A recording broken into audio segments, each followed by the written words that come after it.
Hello students, जैसा कि हम लोग reflection and refraction of light पढ़ रहे थे, उसमें हमने देखा था कनकेव मिरर पे इमेज का फॉर्मेशन कैसे होता है। कनकेव मिरर में किसी भी ऑब्जेक्ट का इमेज कैसे बनता है।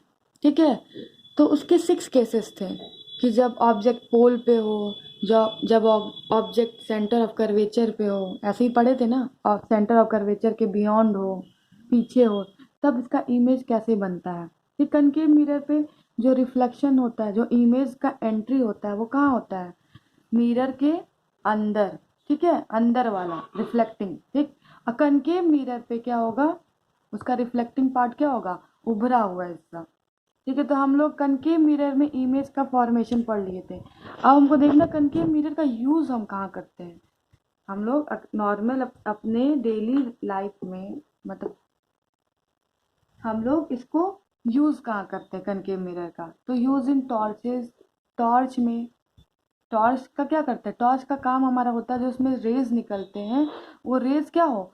वो एक पैरेलल रेज निकले और दूर की ऑब्जेक्ट हमें क्या हो? दिख सके। तो टॉर्च के लिए, या सर्च लाइट, जो लाइट होता है, सर्च लाइट जो होता है, किसी चीज़ को ढूंढने के लिए एक लाइट आता है, सर्च लाइट हुआ, व्हीकल्स हुआ, व्हीकल्स, किसी व्हीकल्स हेडलाइट, किसी भी गाड़ियों की जो हेडलाइट्स होती हैं, उस पे हेडलाइट क्यों? ताकि हमें एक क्या हो? एक पैरेलल रेज वहां से जाए और हमें दूर में जो भी गाड़ियां हैं, जो भी ऑब्जेक्ट है, वो हमें क्या हो? दिख सके। टू गेट पावरफुल, किस लिए? To get powerful parallel beam of light. किस लिए? पैरेलल बीम ऑफ लाइट के लिए, मतलब एक सीधी और पावरफुल लाइट हमें मिल सके, इसलिए हम किसका यूज करते हैं? कनकेव मिरर का यूज करते हैं। Use by dentist to see large image of teeth. Dentist, जो डॉक्टर होते हैं दांत वाले, वो भी दांत के बड़े इमेज को, दांत का बड़ा इमेज, ताकि इसमें प्रॉब्लम क्या है उसके बड़े इमेज करने के लिए वो लोग कौन से यूज करते हैं? Mirror, concave mirror. Use for shaving to see larger image. Shaving, shaving करते हैं हम लोग, तो भी उसमें हम लोग कौन सा मिरर यूज करते हैं? कनकेव मिरर, ताकि हम लोग लार्ज इमेज देख सके। Use in solar furnace. Solar furnace, solar system. Solar system में हम क्या करते हैं? सूर्य की रोशनी को, जो भी सनलाइट है, उसको एक पॉइंट पर, एक पॉइंट मतलब एक बिंदु पर केंद्रित करने के लिए, कलेक्ट करने के लिए हम क्या करते हैं? कनकेव मिरर का ही होता है कि कनकेव मिरर से एक ही पॉइंट पर क्या किया जाए? सूर्य की रोशनी को हम क्या कर सके? कलेक्ट कर सके, और उससे सोलर फर्नेस, इससे हम सोलर एनर्जी का हम क्या करें? यूज कर सके। तो सोलर फर्नेस में भी हम क्या करते हैं? फर्नेस में भी यूज करते हैं। ठीक है, ये हिंदी में है, यही बातें हिंदी में है। सौर भट्टी में उपयोग किया जाता है इसका। अब हम लोग जैसे कि कनकेव मिरर में देखे थे, उसी तरह कन्वेक्स मिरर में देखेंगे कि रे डायग्राम कैसे बनता है। Rule to making ray diagram by convex mirror, इसमें भी 4 रूल्स हैं। और फिर हम कन्वेक्स मिरर में देखेंगे कि किसी भी ऑब्जेक्ट का इमेज कैसे बनता है। तो सबसे पहले रूल देख लेते हैं। ठीक है, फर्स्ट है a ray of light parallel to the principal axis. अगर रे ऑफ लाइट, कोई भी, अगर प्रकाश की किरण क्या हो? Parallel to the principal axis के पैरेलल, कन्वेक्स मिरर में प्रिंसिपल एक्सिस के पैरेलल जाती है, तो appear to diverge from the focus point, तो उसको ऐसा प्रतीत होगा कि वो फोकस पॉइंट पर क्या हो रही है? रिफ्लेक्ट हो रही है। क्योंकि हम जानते हैं, कनकेव में पढ़े हैं कि कभी भी कनकेव मिरर में अगर कोई ray of light principal axis के पैरेलल इंसिडेंट होती है, तो उसका रिफ्लेक्शन कहाँ होता है? फोकस पे होता है। यहाँ ऐसा प्रतीत क्यों होता है? ये अभी हम फिगर में देखते हैं। ये हो गया क्या? Convex mirror. कन्वेक्स मिरर में क्या रिफ्लेक्टिंग पार्ट कौन सा होता है? उभरा हुआ हिस्सा। अंदर वाला पार्ट क्या होता है? अंदर वाला जो पार्ट होता है उसको हम पॉलिश कर देते हैं, ताकि लाइट जैसे ही यहाँ एंट्री करे वो अंदर ना जा सके, वहीं पर उसका रिफ्लेक्शन हो जाए। ठीक है, तो अब ये इस साइड में हम क्या है? कन्वेक्स मिरर है, तो रिफ्लेक्टिंग पार्ट यहाँ है, लाइट यहाँ एंट्री होगी। तो देख रहे हैं कि सेंटर कहाँ बनेगा? इधर तो बनेगा नहीं सेंटर, ये सर्कल तो इधर ही बनेगा ना।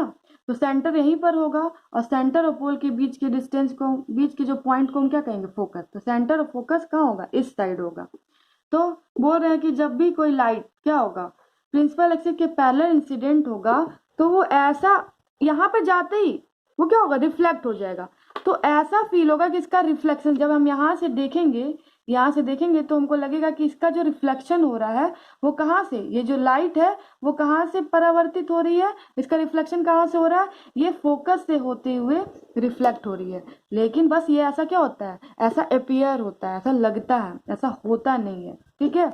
बस ऐसे जब मिलाएंगे तो देखेंगे कि ये रेस कहाँ मिल रही है, फोकस पे मिल रही है, मतलब फोकस से होकर जाएगी। मतलब इसका तो ये तो जैसे ही कन्वेक्स मिरर पे स्ट्राइक पे पड़ा वैसे ही स्ट्राइक कर गया, क्या हो गया, वैसे इसका रिफ्लेक्शन हो गया, परावर्तित हो गए, ठीक है।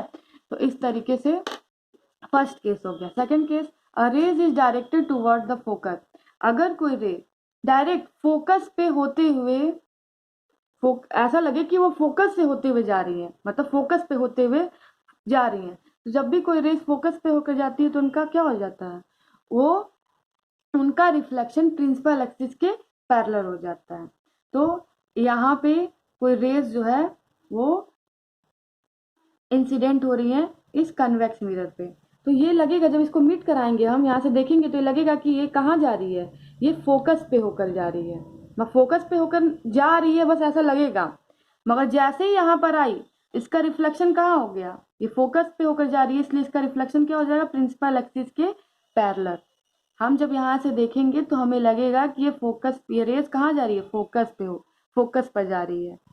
तो मतलब ये तो पॉलिश है, जैसे ही यहाँ पर आई वैसे स्ट्राइक हो गई, तो ये प्रिंसिपल एक्सिस की क्या हो गई, पैरेलल स्ट्राइक हुई है। डॉटेड मतलब इमेजिनरी बनाए गए हैं, ये रेज यहाँ कहीं मिट कर रही है, फोकस से होकर जा रही है। थर्ड वाला, a ray of light directed towards the centre of curvature. अगर कोई rays of light centre of curvature से, हम जाने कोई rays of light centre of curvature से होकर जाती है तो वो उसी पाथ पे, उसी रास्ते वापस लौट जाती है। तो यहाँ पे देखेंगे कि rays of light centre of curvature तो इधर है, तो यहाँ जब हम देखेंगे कि ये रेज है, अगर सेंटर ऑफ कर्वेचर से होते हुए लगे यहाँ देखने पे कि हाँ सेंटर ऑफ कर्वेचर पे कहीं ना कहीं जाकर मिलेगी, होकर जा रही है, मगर ये जैसे ही यहाँ पर मिरर पे पड़ी तो इसको देख रहे हैं सेंटर ऑफ कर्वेचर से कहीं ना कहीं ये होते हुए लग रही है, ऐसा प्रतीत हो रहा है, ठीक है, ऐसा महसूस हो रहा है कि यहाँ पर क्या हो रही है, सेंटर ऑफ कर्वेचर से होते हुए जा रही है। तो जैसे यहाँ पड़ी उसी पाथ से वो क्या हो गई, वापस हो गई। ये डॉटेड से हम ये दिखाए हैं कि यहाँ से हम देख रहे हैं तो ये लग रहा है कि रेस कहीं ना कहीं जाकर सेंटर ऑफ कर्वेचर पे मिलेगी, तो वो उसका रिफ्लेक्शन क्या हो जाएगा, वो बैक उसी रास्ते वापस हो जाएगी, जिस रास्ते आई उसी रास्ते वापस हो जाएगी। चौथा इसका लास्ट रूल है, a rage incident to the पोल। तो हम वही वाला लॉ ऑफ रिफ्लेक्शन, जब भी कोई रेज पोल पे होकर जाती है तो क्या, जिस एंगल से आई उसी एंगल से वापस चली गई, तो same angle reflect with same angle से वो रिफ्लेक्ट हो गई। Angle of i angle of r के इक्वल होता है, ठीक है। जब भी कोई किरण ध्रुव पे आपतित होती है तो उसका कोण तो उसी कोण पर परावर्तित हो जाती है, तो उसी कोण पर परावर्तित हो जाती है। ये तो हो गया 4 रूल। इसी 4 रूल से हम लोग क्या करेंगे, रे डायग्राम, इमेज का फॉर्मेशन देखें कन्वेक्स मिरर में। जो इमेज का फॉर्मेशन होता है कन्वेक्स मिरर में, जैसे कि कनकेव मिरर में 6 केसेस थे ना, यहाँ पर केवल 2 केसेस है, ठीक है। तो रे diagram of image form by a convex mirror, उत्तल दर्पण द्वारा बनने वाले प्रतिबिंब किरण आरेख देख लेंगे। When object is placed at infinity, जब वस्तु कहाँ पर हो, अनंत पर हो। अब कोई वस्तु अनंत पर है, ये प्रिंसिपल एक्सिस हो गया, पोल हो गया, फोकस हो गया, सेंटर ऑफ कर्वेचर हो गया। कोई भी वस्तु क्या है, अनंत पे कोई वस्तु रखा हुआ है और उस पर से रेज आ रही है। रेज हम जानते हैं, रेज जब पैरेलल आएगी तो कहाँ पर रिफ्लेक्ट हो जाएगी, वो रिफ्लेक्ट हो गई और उसका रिफ्लेक्शन हमें लगेगा कहाँ पर हो रहा है, फोकस पर हो रहा है। फिर ये इसी तरह पैरेलल इंसिडेंट हुई और फिर उसका रिफ्लेक्शन हो गया, फिर यहाँ पर पैरेलल इंसिडेंट हुई, इसका रिफ्लेक्शन हो गया। सबको मीट कराएंगे तो सब जाकर कहाँ मिल जाएंगे, फोकस पे। हम जान रहे हैं ना, फोकस पे मिलेंगे सबका रिफ्लेक्शन। तो हम जान रहे जब दो, अब यहाँ पर तो कहीं मिल नहीं रहे हैं, तो इसका हम लोग क्या कहेंगे, वर्चुअल इमेज बन रहा है। इसका लग रहा है कि ये जाकर कहाँ मिल रही हैं, सारे के सारे फोकस पे मिल रही हैं, तो सारे रेज फोकस पे मिलता हुआ हमें ऐसा फील हो रहा है, इसीलिए इमेज कहाँ बनेगा, इसी फोकस पे बनेगा और बहुत ही छोटा बनेगा, एकदम पॉइंट के जैसा, पॉइंट दिख रहा है ना, उसी पॉइंट के फॉर्म में बनेगा। तो प्रॉपर्टीज ऑफ इमेज, इस फॉर्म में इमेज का प्रॉपर्टीज क्या होता है, प्रतिबिंब का गुण, पोजीशन एट फोकस, फोकस पर ही प्रतिबिंब बनता है।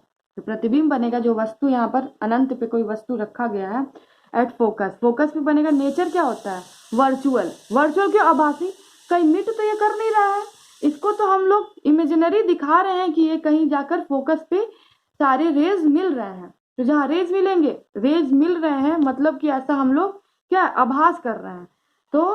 तो इसलिए इस कंडीशन में जहाँ रेज मिलते नहीं है, जहाँ पर बस क्या इमेजिनरी रेज ड्रॉ किए जाते हैं, उसे हम कहते हैं, वहाँ पर जो प्रतिबिंब बनता है, जो इमेज बनता है, वो वर्चुअल बनता है। वर्चुअल इरेक्ट, जो नेचर होगा वो वर्चुअल होगा, इरेक्ट होगा, सीधा होगा और आभासी होगा, और जो साइज होगा वो पॉइंट साइज होगा, मतलब अत्यधिक छोटा होगा, एकदम बिंदु आकार का। ठीक, ये हो गया पहला केस। इसका लास्ट केस है, इसी का लास्ट केस है, when object between P and infinity, जब ऑब्जेक्ट को पोल और इंफिनिटी, कोई पोल और इंफिनिटी के बीच में रखा होगा, मतलब ऑब्जेक्ट पोल और कोई इंफिनिटी मतलब बहुत ही दूर अनंत के बीच में रखा गया है, यहाँ पे रखा गया है। तो एक रेज, हम बोले एक रेज अगर प्रिंसिपल एक्सिस के पैरेलल जाएगी तो वो क्या हो जाती है, वो रिफ्लेक्ट हो जाता है, रिफ्लेक्ट हो जाता है, उसका रिफ्लेक्शन हमें कहाँ लगता है कि फोकस पर होकर मिल रहा है। दूसरा रेज ऐसा लग रहा है कि वो कहाँ से हो जा रही है, सेंटर ऑफ कर्वेचर पे होकर जा रही है। तो सेंटर ऑफ कर्वेचर से होकर जा रही है, जो जैसे यहाँ पड़ी उसी रास्ते क्या हो गई, वापस हो गई। तो एक रेज जाकर मिल गई फोकस पे और एक रेज जाकर मिल गई सेंटर ऑफ कर्वेचर पे, और दोनों रेज जाकर कहाँ पे इंटरसेक्ट हुए, कहाँ प्रतिच्छेद हुए, इस बिंदु पर। मतलब जो भी प्रतिबिंब इस कंडीशन में बनेगा वो पोल और फोकस के बीच में बनेगा। और कैसे बनेगा, छोटा बनेगा और वर्चुअल बनेगा, क्योंकि यहाँ तो कहीं मिट कर नहीं रहा है, वो तो कहाँ बन रहा है, पीछे बन रहा है। यहाँ पर हम इसको डॉटेड से दिखाए हैं कि ऐसा प्रतीत हो रहा है कि यहाँ पे कहीं इमेज बनेगा, ये सब जाकर कहीं मिलेंगे। तो वर्चुअल और इरेक्ट बनता है और स्मॉल बनता है, ठीक है, छोटा बनता है, वस्तु के आकार का, ऑब्जेक्ट के साइज का छोटा बनता है। इस तरीके से कन्वेक्स मिरर के इमेज फॉर्मेशन के केवल 2 केसेस हैं, और दोनों केसेस में जो इमेज बनता है वो कौन सा इमेज बनता है, वर्चुअल इमेज बनता है, रियल इमेज नहीं बनता है, वर्चुअल। रियल इमेज बनने के लिए क्या चाहिए पता है ना, कन्वेक्स मिरर बताए, जहाँ रेज सच में जाकर मिलती हैं वहाँ, और जहाँ हम जब उसको क्या करते हैं, इमेजिनरी रेज हम मीट कराते हैं कि यहाँ पे जाकर इमेजिनरी रेज मिलेंगी कहीं ना कहीं, तो वहाँ पर हमेशा वर्चुअल इमेज बनता है। ठीक है, तो इस तरीके से हमारा कंप्लीट हो गया कन्वेक्स मिरर पे इमेज का फॉर्मेशन।